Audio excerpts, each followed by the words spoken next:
Hey everybody, this is my 10-gallon living room tank, and I don't have a lot of fish in here and not a lot goes on, so we seldom see this tank. I've got a few little neons swimming around, I've got a cory on the bottom, and I've got a little powder blue dwarf gourami in this tank, and then you can see I've got the java fern growing in there. So today we're going to do a water change on it. You can see how low the water's gotten. This is one of those tanks that's sort of out of sight, out of mind. Not a lot to talk about with this tank, just basically a simple before and after water change. I will say that the java fern in this tank is still doing really well, despite only having very little in the way of these little LEDs to light them. But I mean, you can see it's growing right up out of the water quite vigorously. So I don't know if I'm going to actually get in there and trim any of that up while I'm in there today. Probably not. I seldom do. It grows really slowly. Sorry about that, didn't mean to bump the camera. It grows really slowly. And we're now already up against the glass, and it's sort of growing upwards as it hits the glass and is being deflected. And somewhere in there, I'm assuming behind all of that, is where my dwarf gourami is. Again, with the vegetation in here the way it is, we don't really get to see a whole lot of activity. This almost looks like a empty fish tank sitting here most of the time.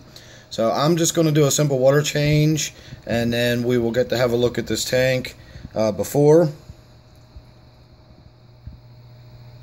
and after. So there's a little bit of a look at my powder blue. He's come out.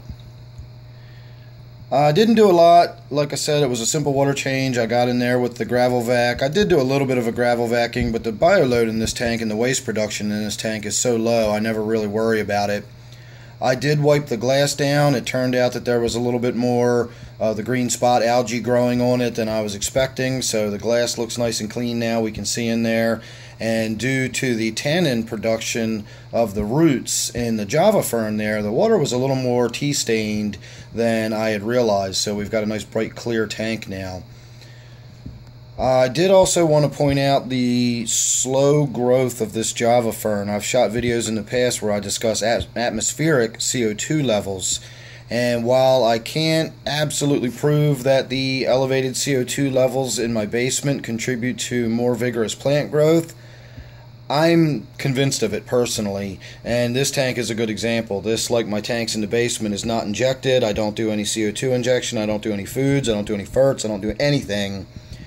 And I haven't trimmed this java fern back in, well, I don't know if I've ever trimmed the java fern back. It's been in this tank for a couple of years now, and I may have trimmed a piece here or there to sort of steal for another tank, but I've never really gotten to where I've needed or felt the need to get in here and trim it back. And I believe that is because here in the upstairs of the house, the atmospheric CO2 levels are about a quarter or less than they are down in the basement. CO2 is, for lack of a better word, I'll say it's heavier than air. That's not a very accurate way of saying it, but you do get higher concentrations of CO2 at lower levels, and when you're in enclosed spaces like my basement, it tends to collect, and that's why I have higher levels of CO2 in the basement than I do up here.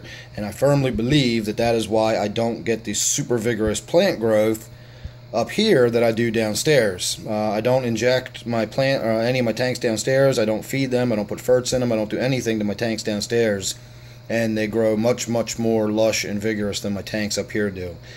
So at any rate, that's all there is really to talk about in this tank. It was, again, just a simple before and after water change. I wiped the glass down. I honestly didn't even change the filter. I forgot to bring some filter material upstairs with me, and the water is flowing through it so freely that it's just probably not that dirty. Again, there's very little bioload and waste production in this tank, so I don't worry too much about it.